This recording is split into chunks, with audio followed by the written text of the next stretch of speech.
Hello everyone, my name is Jason Kroc, and today I'm here to discuss a little bit about texting and driving. It's a deadly combination. We all know that if we see someone driving on the road and they're going kind of in between lanes, if they haven't hit somebody already, we know it's dangerous. We don't know if they're drinking something, we don't know if they're fiddling around with their phone, texting. Either way, it's still distracted driving, right? So, did you know that 11 teens die every day, according to teensafe.com, in the United States? 11? Very sad. How can we get amongst each other and stop this? How can we stop this from happening? Can we put our phones in the trunk? Should we put them in the glove compartment?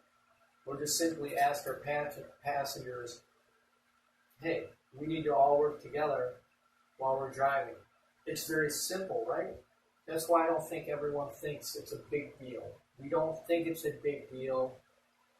However, it's such a huge deal with distracted driving.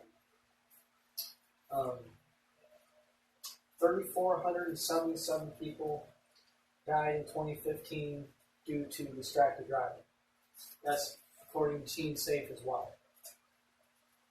Just a staggering number, you know.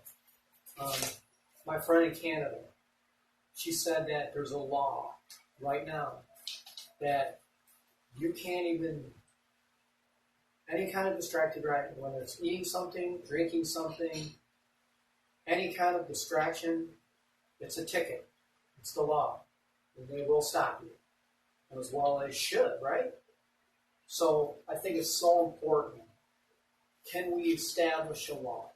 Can we get with our local schools for younger generations, maybe 12 or 13, just beyond, maybe in the cusp of their young adult life for their driving wise?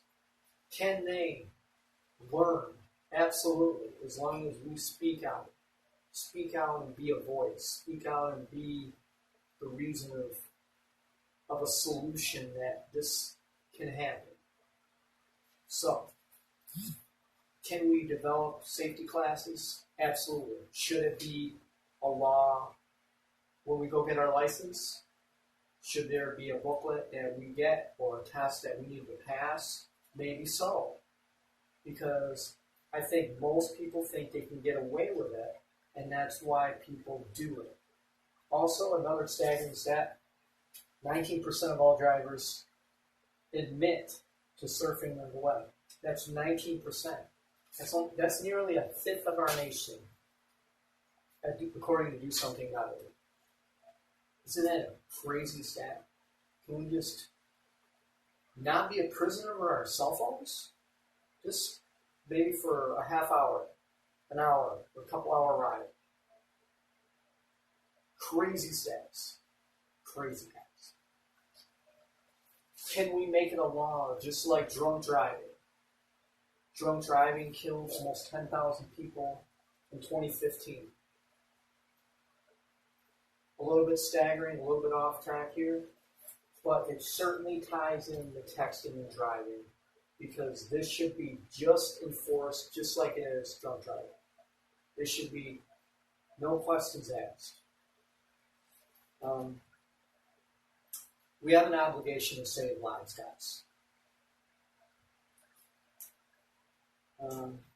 So many believe that it is dangerous, but they don't give it enough seriousness to think about it. The signs and the symptoms, 9 in 10 teens expect a reply or a text, an email within 5 minutes. And that's according to DoSomething.org. Crazy. Can the text wait? Can the boyfriends and girlfriends wait? It's not like they're ignoring you. It's just a safety precaution that I think everyone really needs to understand.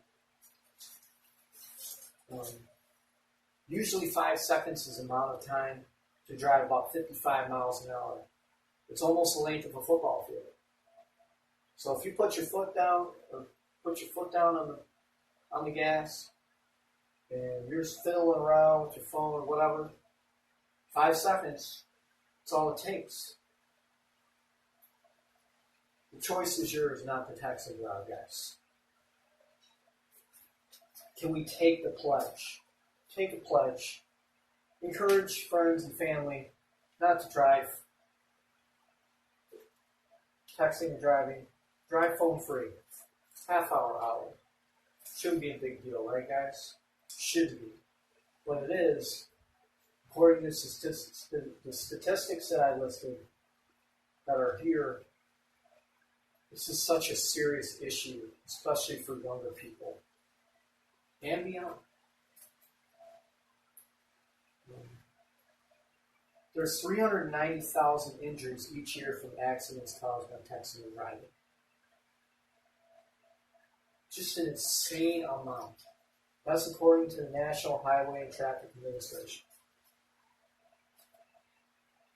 I mean, over almost 500,000.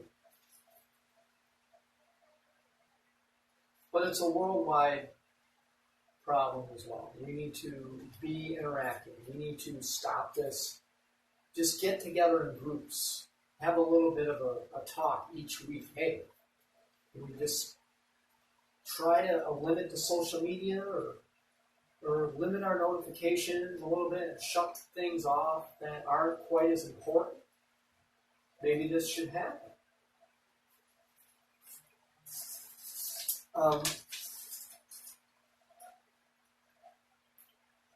Should we buckle up? As soon as we buckle up, we should put our phone away. Right? We should put it away knowing that, hey, we got to get to our destination. That's the only thing we should be focused on. How we're going to get to our destination. The roads could be icy. Like I live in Michigan, the roads are icy, but people are still texting and driving. It's crazy, right?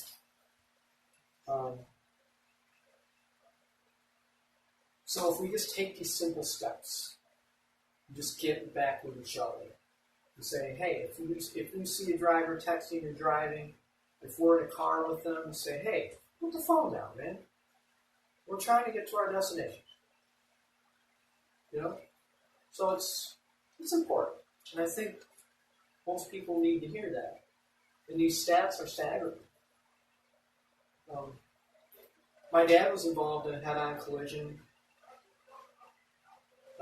as a result of a drunk driver. He sustained very severe head injuries when he was about 18, lost all of his right hearing. And it's such a big deal that we should be able to tie drunk driving and texting at the same time. So again, in conclusion, I just want to say, we all need to work together to prevent these tragic accidents. But there's a long road ahead before we can stop this senseless distractions. Can we stop it? Yes. Let's stop texting and driving, guys. It's a big deal. Thank you for watching. Let's go get them. Let's prevent this. Let's stay together. Stay real. Put our phones away. Thank you.